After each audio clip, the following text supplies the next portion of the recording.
आज जो काम किया, हाँ, आज का काम करके बाद में क्या किधर जाने वाले थे तुम लोग? मरने वाले थे हम लोग। कैसे? वो बोलता था कि जन्नत में जाओगे, तो मैंने कहा नहीं यार भागो, मैं ये नहीं बर्दाश्त करता, मैं नहीं, मुझे अच्छा नहीं लगता है।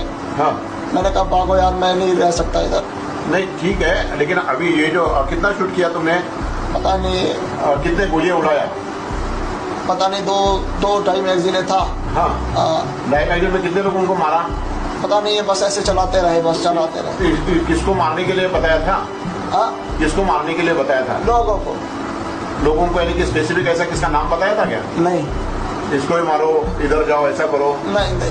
अच्छा, कौन दिखाता था इधर जाने का बोल के? हाँ, अभी ये आज कितने बजे तक काम करने वाले थे? आज हाँ, नहीं नहीं, वो बोलता था जब तक जिंदा रहो मारते रहो, मारते रहो, कुत्ते। ऐसा बोल रहा था? हाँ, अब इंसान है यार। अरे जय श्री राम। योगेश अनंत काले सभी सुनने वालों को प्यार भरा नमस्कार। मित्रों, अगर मेरा कंटेंट आपको अच्छा लगता है तो लाइक करें, शेयर करें और सब्सक्राइब करें। और एक मैं हाथ जोड़ के विनती करना चाहता हूँ, कृपया मुझे ईतर ना ले। तकरीबन 60-70 करोड़ आज हिंदू इंटरनेट का इस्तेमाल करते हैं। उस सारे हिंदू जनमानस में से हम 70-80-100 होंगे जो मैंने बताया हुआ इतिहास आज श्रद्धा से रुचि दिखाकर लगातार सुन रहे हैं गत 6 महीने से ज़्यादा। आप सभी लोगों से, महानुभावों से मेरी विनती है कि आप कम से कम लाइक का बटन तो दबा दें। हाँ, मुझे पता है कि भाई कुछ एपिसोड अच्छे लगेंगे, कुछ आपको बुरे लगेंगे, कुछ की स्टाइल आपको अच्छी नहीं लगेगी, कुछ बहुत फीके लगेंगे। सब जानता हूँ, मैं भी मनुष्य हूँ, कुछ बुरा मुझसे भी हो सकता है, प्रेजेंटेशन कुछ गलत हो सकता है। आप डायरेक्ट डीएम करो, मैं सबके उत्तर देता हूँ। आप सभी से पूछो, सबका अनुभव है कि हाँ मैं उत्तर जरूर देता हूँ। तो सुधार करना तो मेरा कर्तव्य है, वो मैं करूँगा। लेकिन इन विघटनवादी, कामांध, धर्मांध, फेक न्यूज़ फैलने वाले और ये मुसलमानों के फर्जी इतिहास के विरुद्ध मैं यहाँ यूट्यूब पर अकेला लड़ रहा हूँ। कोई मेरे साथ नहीं है। मैं, ना मेरे घर वाले हैं, ना मेरे रिश्तेदार हैं, दोस्त है, कोई नहीं है। मुझे कोई फर्क नहीं पड़ता। आप जो श्रद्धा से इतिहास में रुचि रखते हैं, उनसे प्रार्थना है कि कृपया आप मुझे साथ दे, क्योंकि मुझे यूट्यूब पर जिंदा रहना है। इन भांडों को ये मित्रों समझ नहीं आ रहा है कि भाई योगेश काले बिना पैसे के एपिसोड तो कर रहा है। अरे भांडो, योगेश काले ये एपिसोड अपने पैसे कमाने के लिए नहीं कर रहा है। ये 100 साल बाद भी सारे एपिसोड कहीं ना कहीं जिंदा रहने वाले हैं। ये धर्मांध वो जानवर था ना, कमीना मोमिन बख्तियार, उस बख्तियार सुअर का काल चला गया, समझ जाओ। योगेश काले जो कह रहा है वो आने वाले 100 साल के बाद जो हमारे युवा हिंदू सुनेंगे ना, उनके लिए मैं ये कष्ट उठा रहा हूं। मैंने आपसे कभी भी पैसे नहीं मांगे हैं। एक ने जरूर मुझे मदद की है, लेकिन उसका नाम बता के मैं उसको अपमानित नहीं करना चाहता। लेकिन मैंने कभी नहीं पूछा कि भाई मुझे पैसे दो, मुझे मदद करो। ना एक फूटी कौड़ी मुझे इन यूट्यूब के इन दरिंदे गोरों से मुझे मिलती है, और मुझे अपेक्षा भी नहीं है। मैं उसके लिए कर ही नहीं रहा हूं, क्योंकि मैंने जैसे बताया, मैं आज के लिए नहीं, आने वाली पीढ़ियों के लिए मैं प्रयत्नशील हूं। मैं मेरा योगदान दे रहा हूं। जय भवानी, जय शिवाजी। अब आगे बढ़ते हैं, चालू करते हैं महादजी की त्रासदी के बारे में। मित्रों, बार बार 5-6 साल से पुणे को लिखे गए पत्र में महादजी की अगतिकता हमें दिखाई देती है। वो तो मैंने सुनाया आपने लास्ट एपिसोड में। महादजी सरदार की और ग्वालियर के उत्तराधिकार पाने के लिए बड़े प्रयत्नशील रहे, लेकिन दुनिया की रीत तो जानते हैं, जहाँ चमत्कार है वही नमस्कार है, चमत्कार नहीं नमस्कार नहीं। मनुष्य स्वभाव है। अब अच्छा बुरा मैं नहीं कहता इसको। राघोबा दादा ने तुरंत महादजी को समझ लिया था कि भाई महादजी को अपनी तरफ खींचना असंभव है। तो उसने क्या किया? उसने केदार जी पे अपना दांव लगाना शुरू किया। केदार जी के नाम 8 लाख रुपए की सनद का प्रस्ताव अष्टप्रधान मंडल में डाल दिया। उसको बाद में डिफेंड भी किया। 23 नवंबर 1763 को नारोशंकर याद है ना आपको?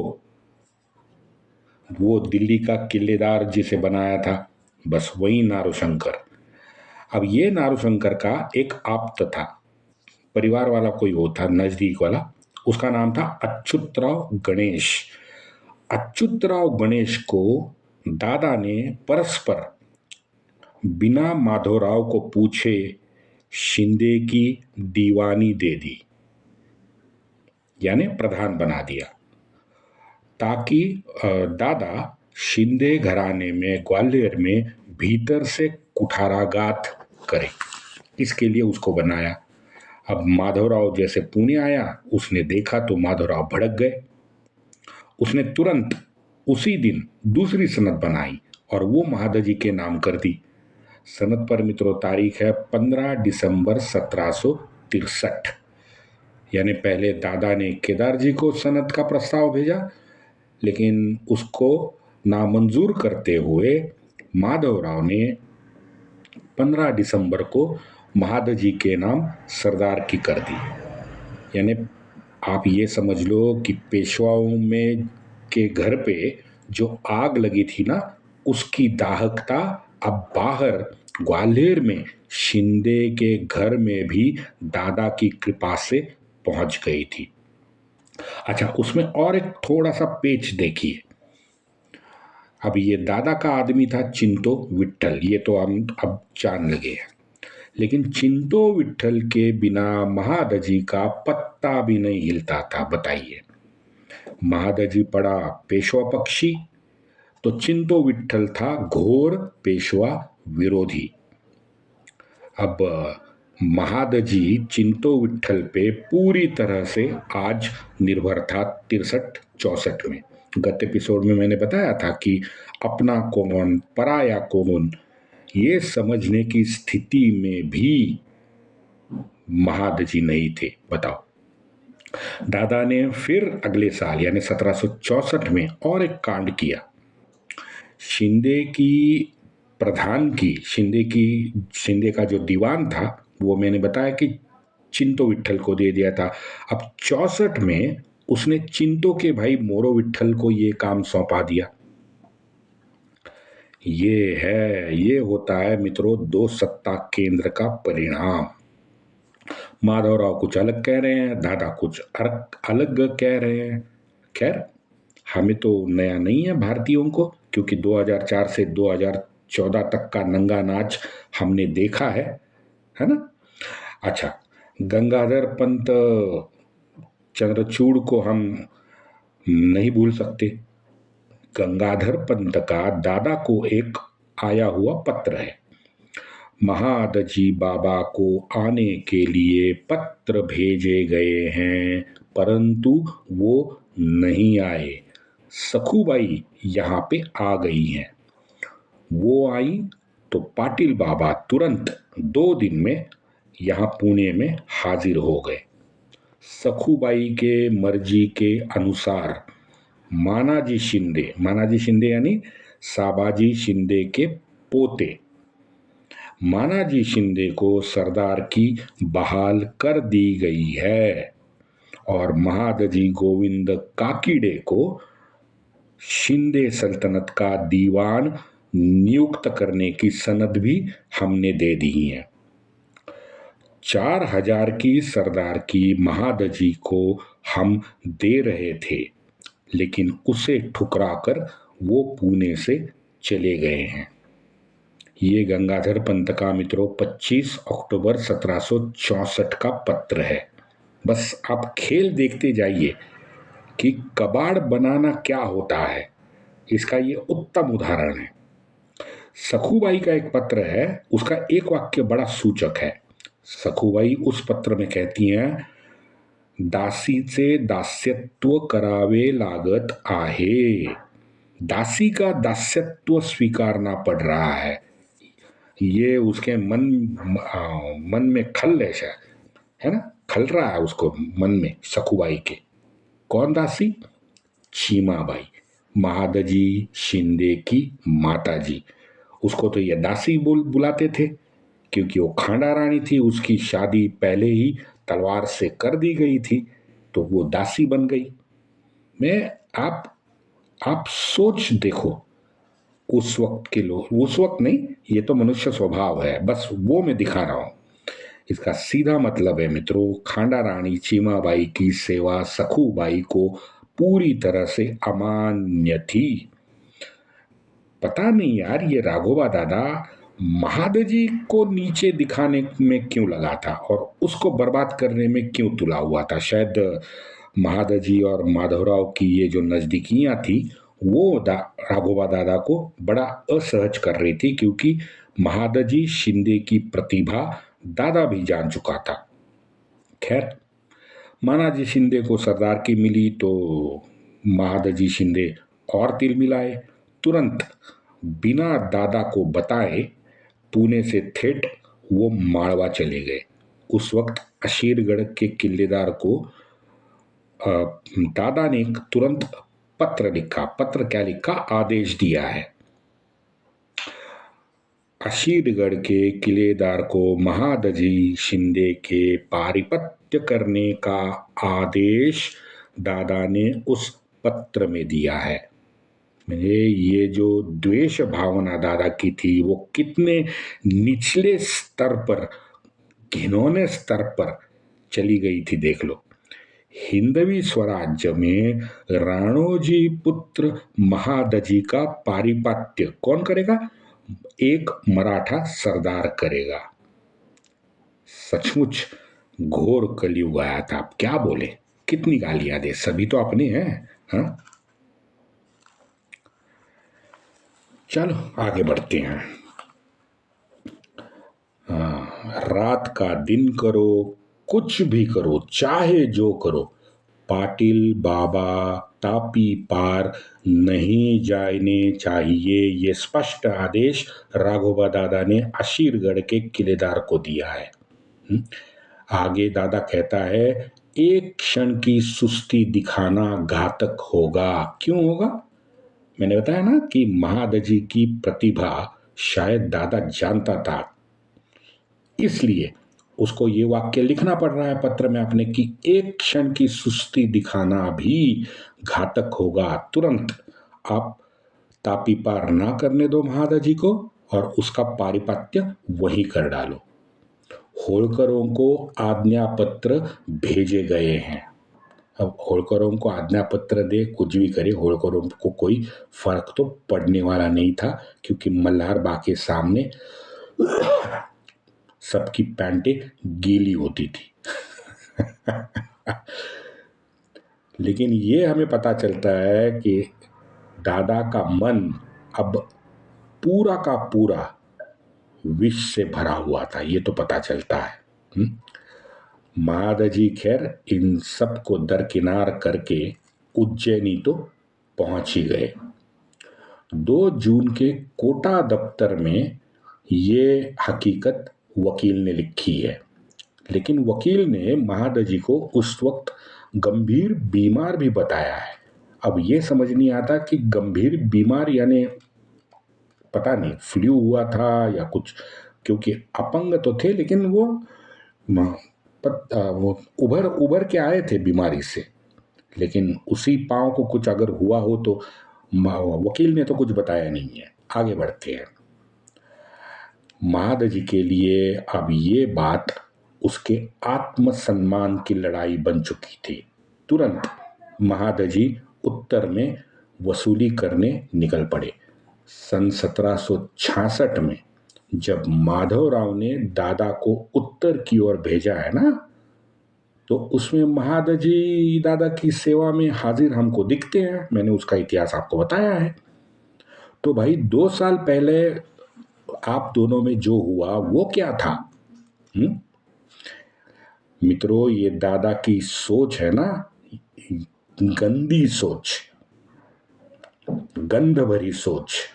उसका ना कोई सिर है ना कोई पैर है। ऐसे इस प्रकार से, इस मानसिकता से आप इतना बड़ा हिंदवी स्वराज्य का साम्राज्य आप संभालोगे क्या? ये शुद्ध मित्रों मक्कारी है। ये कोई दादा का बचपना नहीं है। ये मक्कारी है, मक्कारी। एक अहंकारी, आत्मप्रौढ़ी, मनमौजी आदमी की घिनौनी सोच का ये नतीजा है कि उसने महादजी शिंदे का पारिपत्य करने के आदेश दे दिए। लेकिन बाद में उन 2 सालों में महादजी समर्थक और निष्ठावान एक लंबी कतार तैयार हुई, और ये श्रेय महादजी को हमें देना पड़ेगा कि 64 से 1766 तक वो अकेला तो पड़ गया, लेकिन महादजी ने वो 2 साल का सार्थक उपयोग करके अपने समर्थक और निष्ठावानों की एक फौज निश्चित खड़ी कर दी। बाजी नरसिंह हो गए, गणोजी कदम हो गए, इन जैसे नए पीढ़ी के मावड़े महादजी ने तैयार किए।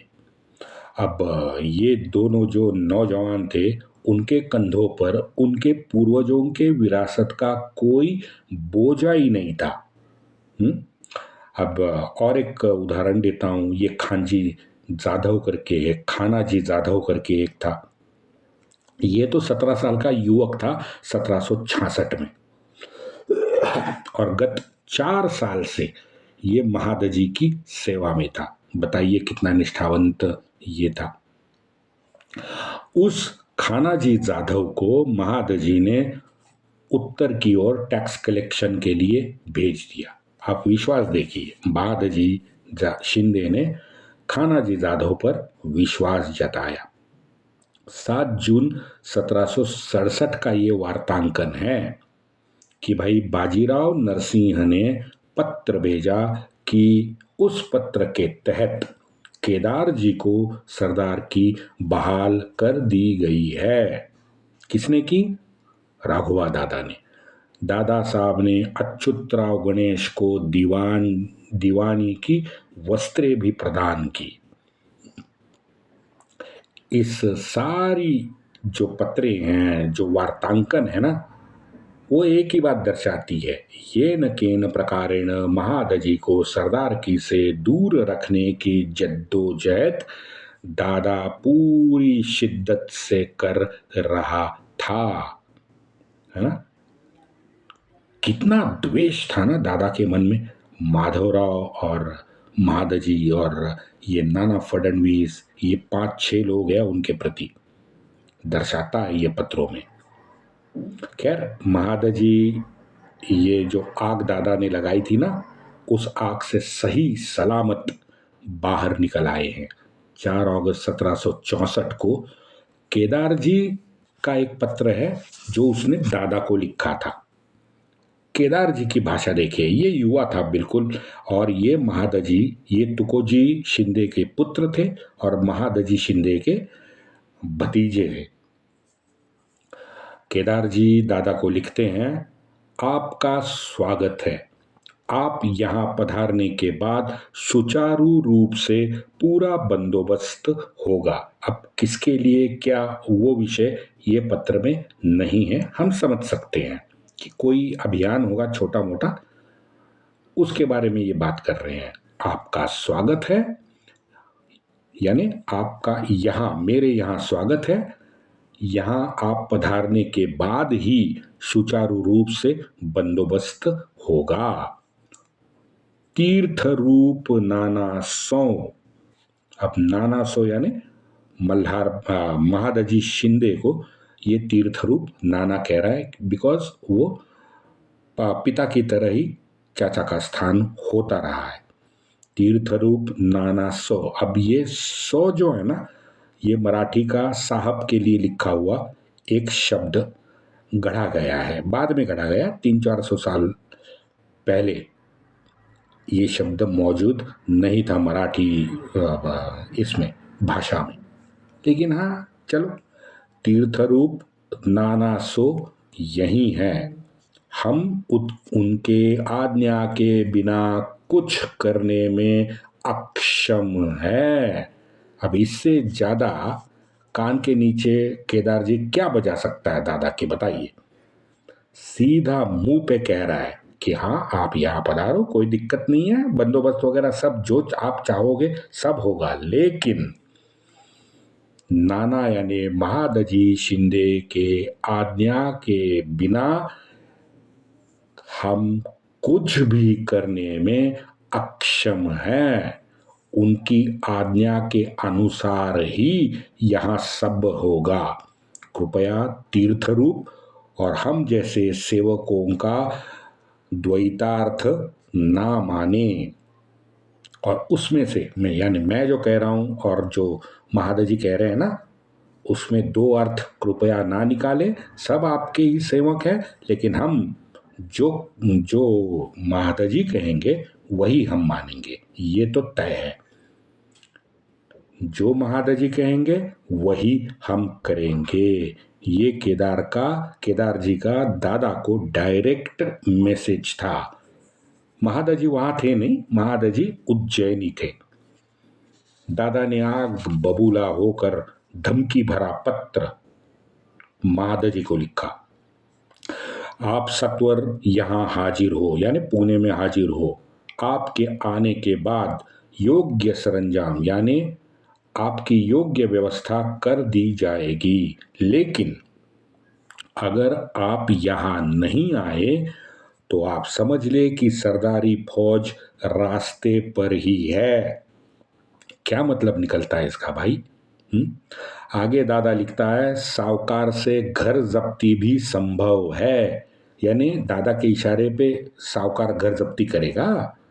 अब आपको पता चलेगा कि चीमाबाई का एक पत्र जो महादजी को लिखा है कि भाई 25,000 रुपए का कर्ज तो ले लिया है, लेकिन वो साहूकार अभी घर के चक्कर काटने लगा है।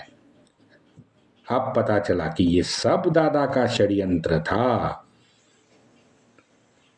दादा कहता है, हुजूर के मर्जी अनुसार व्यवहार करना हर सेवक का कर्तव्य है। अहंकार देखो, दादा की भाषा देखियो। हाँ, और इतना क्या बड़ा गुनाह था भाई महादजी का। दादा के आपके ये घर भेदी षड्यंत्र जो आपने शुरू किए थे सत्ता की लालसा में, उसका हिस्सा महादजी नहीं बने, बस यही गुनाह है महादजी शिंदे का। वो वहां बाहर अंग्रेज, फ्रेंच, पोर्तुगीज, डच जैसे, हैदर जैसे, ये जो गिद्ध है ना, ये हमारे हिंदवी स्वराज्य की मरणासन्न अवस्था देख के ऑलरेडी ऊपर मंडरा रहे थे। वो दादा को नहीं दिखता। दादा को यहाँ एक तुच्छ राजगद्दी हथियाने में पागल दादा हो गया था। बस दादा को वहीं एक तुच्छ राजगद्दी दिखती है, बाकी ऊपर वो मंडरा रहे गिद्ध नहीं दिखाई दे रहे थे। ये मित्रों कुछ नहीं, ये सारा निराशा और वैफल्य में डूबे हुए जितने भी हमारे प्रतिभावान और शौर्यवान हिंदू थे ना, उनकी पानीपत के बाद हुई एक शोकांतिका है बस। वंदे मातरम।